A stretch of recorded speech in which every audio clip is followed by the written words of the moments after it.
Assalamualaikum warahmatullahi wabarakatuh. Modul 1.1.A.8.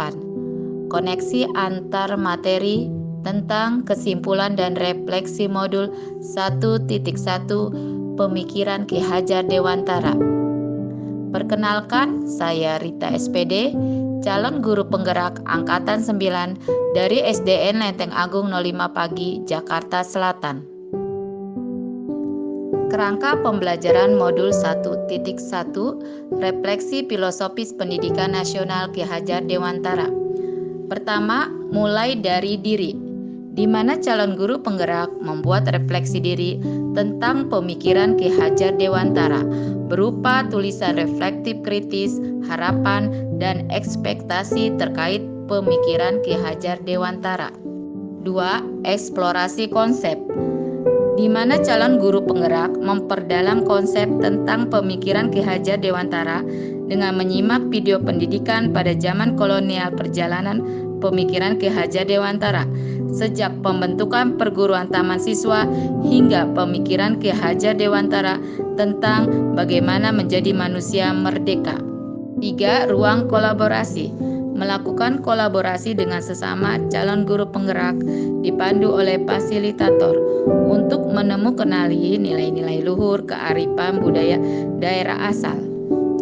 4. Demonstrasi kontekstual, di mana peserta calon guru penggerak mendesain strategi dalam mewujudkan pemikiran Ki Hajar Dewantara. 5. Elaborasi pemahaman, menuangkan berbagai pertanyaan terkait refleksi filosofis pendidikan nasional Ki Hajar Dewantara. 6. Koneksi antar materi, di mana calon guru penggerak membuat kesimpulan dan refleksi dari hal yang telah dipelajari di modul 1.1. Asas pendidikan dan pengajaran menurut Ki Hajar Dewantara. Pengajaran adalah proses pendidikan dalam memberi ilmu atau berfaedah untuk kecakapan hidup anak secara lahir dan batin. Sedangkan pendidikan adalah tuntunan terhadap segala kekuatan kodrat yang dimiliki anak agar ia mampu mencapai keselamatan dan kebahagiaan yang setinggi-tingginya. Dasar pemikiran Ki Hajar Dewantara. 1. Sistem Among. 2. Sesuai kodrat alam dan zaman.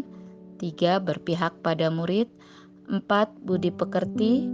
5. Kontinu, konvergen, dan konsentris. 6. Merdeka lahir dan batin. 7. Bukan tabula rasa. 8. Pendidik seperti petani.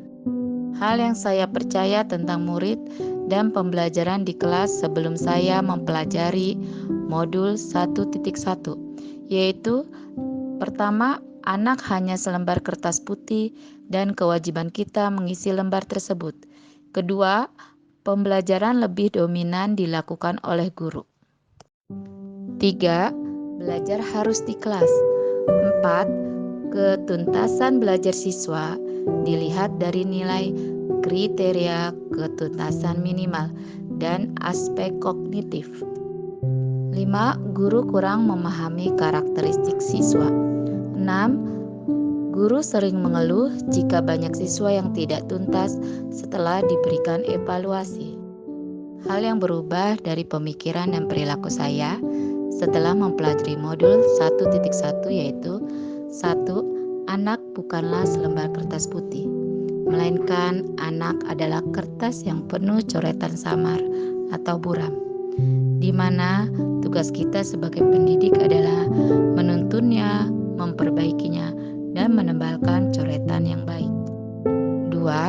Pembelajaran lebih banyak melibatkan siswa. 3.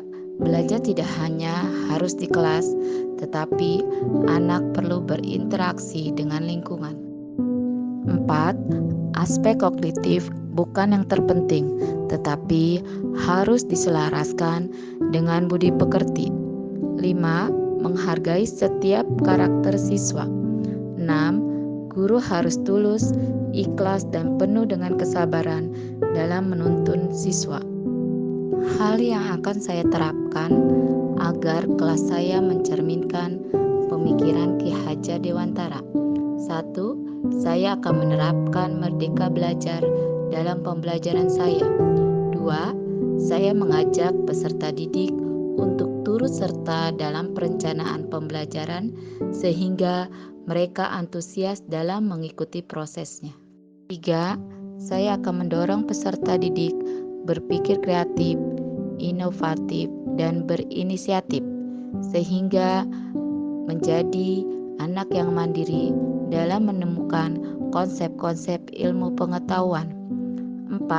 Saya akan menerapkan pembelajaran konstekstual, di mana menjadikan lingkungan dan kearifan lokal sebagai sumber belajar. 5. Saya akan memberi rambu-rambu atau arahan agar anak tidak kehilangan arah. Saya akan menanamkan budi pekerti melalui pembiasaan budi pekerti. Harapan saya ke depannya yaitu pendidik dan murid serta semua pihak mampu melakukan kolaborasi untuk menciptakan peserta didik yang memiliki intelektual dan spiritual untuk mencapai kebahagiaan sebagai manusia, sehingga menjadikan sumber daya manusia yang cerdas dan unggul yang memiliki karakter profil pelajar Pancasila dan tentunya siap bersaing dalam menghadapi era industri 4.0. Terima kasih. Wassalamualaikum warahmatullahi wabarakatuh.